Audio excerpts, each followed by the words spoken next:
So in my original thing, I had the beam hit at about 15 frames. So initially I started simming everything from the first frame, and then I time offset everything to sort of do a nice timing. So I'm going to do the sort of similar timing to what I did here.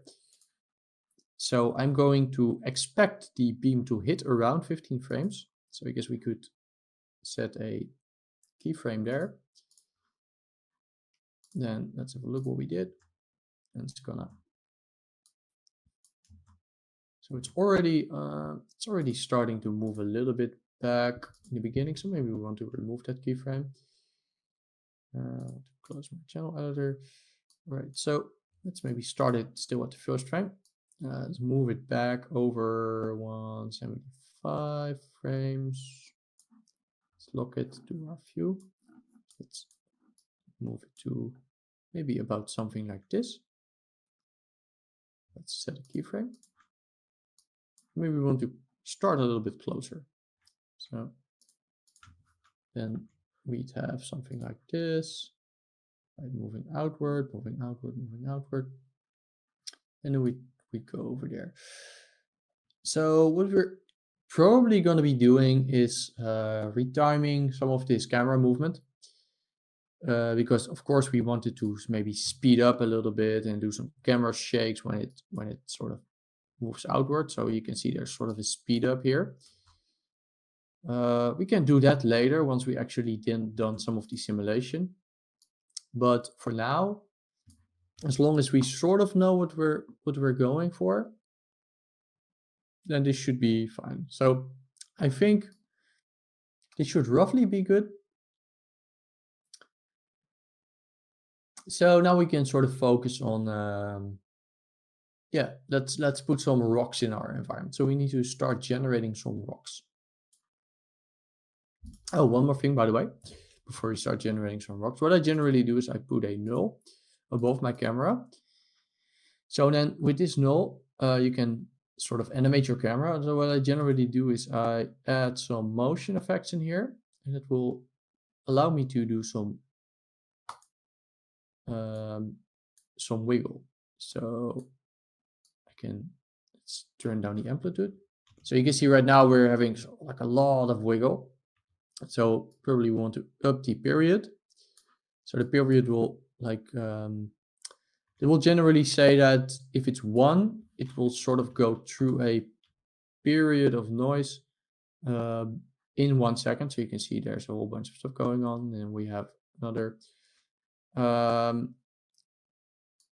So if I make the period higher, then it should happen like a little bit more steady. And then maybe I want the amplitude to be a little bit lower. And later we're going to keyframe all of this. So we're going to make it more intense when the explosion hits, so we can have like a very rough shake. Well, we're not going to do that for now. We're probably going to turn down the roughness for now. So you can see if we up the roughness, we get like a super like shaky noise. And then if we make it low, we get a super gradual noise. So maybe we want a little bit of roughness in there. Again, we're going to keyframe all of this later, and you can see there's a whole bunch of parameters we can play with. But for now, let's leave it like this. This is fine. If you want to change your parameters later, you can right click, go to motion effects, and then edit parameters and then noise, and we can change our noise over here. So just keep that in mind. We're basically only doing this basic camera movement right now, so we have an idea of what are we going to see from our environment. Okay, so now let's actually make some rocks. So some of you that have watched my Houdini 101 course will already know how we're gonna do these rocks. But let's just make some rocks here. So because we're gonna do it basically sort of the same as we did in Houdini 101. So let's go in here. Let's do I always forget what he's called. They're a platonic solid, I think. So a platonic solid. Let's do something like a cosihedron or something. Let's have a look at it. So we're just gonna do somewhat of a rock shape. So So yeah, I guess what we could do is like do a mountain here. Maybe we want to first remesh this. So remeshing will then add some more polygons. As you can see over here, we only have these triangles. Then we have some more triangles here. So then we have some, we can sort of change the shape.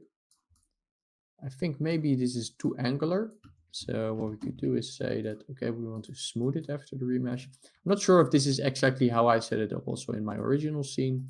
You can have a look with it in the, let's have a look. It's the original scene. So yeah, I still need to clean this up for the, okay, so you flatten, right? Can ignore all of that. I'm using dry planar, but I was initially trying to do some of this stuff in, I wanted to first try this project in Octane, because Octane has quite okay volume rendering, but Octane really, I wanted to give it another go. I'm not a big fan of Octane. I wanted to give it another go, but it was absolutely terrible experience to do a heavy scene like this. Well, semi-heavy scene, it's not super heavy, but the semi-heavy scene in Octane. I mean, it did render somewhat, but it was so unstable. So I gave up on that. But there was a lot of issues with triplanar mapping as Octane. So that's why I initially tried to do some UV stuff. Anyway, so let's smooth it out a little bit. Let's add a mountain. I guess we can have a look in here. So mountain, again, I'm doing all this stuff. Okay, I'm kind of back on track with what I want to do. So let's make it amplitude a little bit, maybe that. Right, let's do a VDB from polygons. So let's make it a VDB. Let's add the resolution.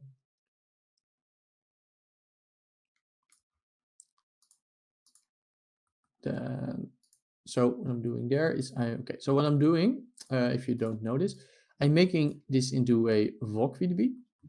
Let's do a volume VOC. This is also discussed in Houdini 101 in more detail, by the way. So I'm talking a lot about stuff like this over there. So I think the parts with this stuff is also already on YouTube, so you can check that out. Anyway, so what I'm gonna do is volume sample. What volume sample will do is essentially how you can look at this. A volume, so you can see if we look in primitives, our volume, so this will create a volumetric representation. So the VDB will create a volumetric representation of our object, meaning that it also has volumetric information. Volumes are stored as a primitive. And you can look at this as sort of maybe a Photoshop layer. So if we look at our pyro, is of course we also have temperature and heat, but essentially what volume sample will then do, and we already did this in the other thing, but what it will do is sort of it will look into one of the layers, meaning layer density, and then we can then we can manipulate whatever pixel. So the voxel is pixels, manipulate what's in that layer, right? So that's where are we going to sample it? We're going to sample it at the position. Then we're going to output it to density, and then you can see nothing changed because we're just sampling the density. What we can do is add a turbulent noise. This we can add. So we're going to add something to our sampled position, meaning that our sampled position will change based on a noise. So in that case, we can sort of displace our volume. So if we just add this in, you can already see something happen, right? That's because the sampled position, so the voxel that we're sampling changes. So then the output position is also changing. Right. So let's promote it. Okay, so now we have some control here. Let's make it as roughness, frequency, whatever. So we have some detail, and then what we can do is convert VDB. Then convert to VDB, and then VDB class. So right now we're having a actual, so a density VDB, meaning it has density information in surface, but we want to change it fog to SDF. So then we get an SDF. It's just a signed distance field. And what a signed distance field is just, again, I'm explaining this more detail in Houdini 101, but there will be, I always forget the order, but it will be positive or negative. So it starts at 0 here, and then we count negative to the outside and then positive to the inside, or it was positive to the outside. I always forget the order. Because also Houdini volumes are like the inverted of what VDB or VDBs are, but I always forget the order of that. So anyway, so then what we can then do is convert this back to polygons. So now we can sort of add volumetric noises to our thing. And the good thing about this is normally if you would sort of displace this along the normal, then when, for example, these pieces would start going through each other, then would look weird. But with volumetric stuff, we don't have that issue. So, and of course, we can also now get gaps in our volumes or something like that. But I mean, we don't really need something super, we just need a somewhat interesting rock. I think I'm going to go back here. Not too happy still with, I think I want to smooth this out.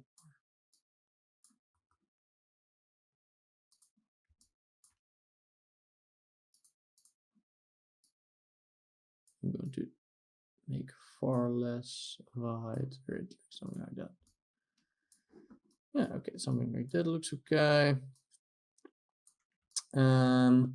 Maybe what we also want, we want some to maybe stretch it out a little bit. So make it like a little bit elongated.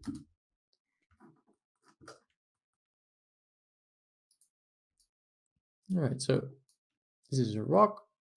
Let's turn some adaptivity on, compute vertex normals.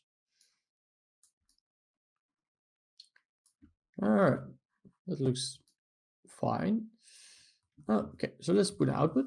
And what we now want to do is we want to create multiple variations of this rock. And we can, of course, either do it one way by just putting a file cache, then making some changes, saving it out, or we can automate this process. So let's make and let's automate it, because then we can just easily change parameters, cache out a bunch of rocks, pick out some rocks that we like, and then we're going to scatter these rocks that we like, right? So, okay. So let's make a top network. So this will use PDG, which is Houdini's workflow for automating tasks. I mainly use this for stuff like wedging, but there's a whole bunch of cool stuff you can do with it.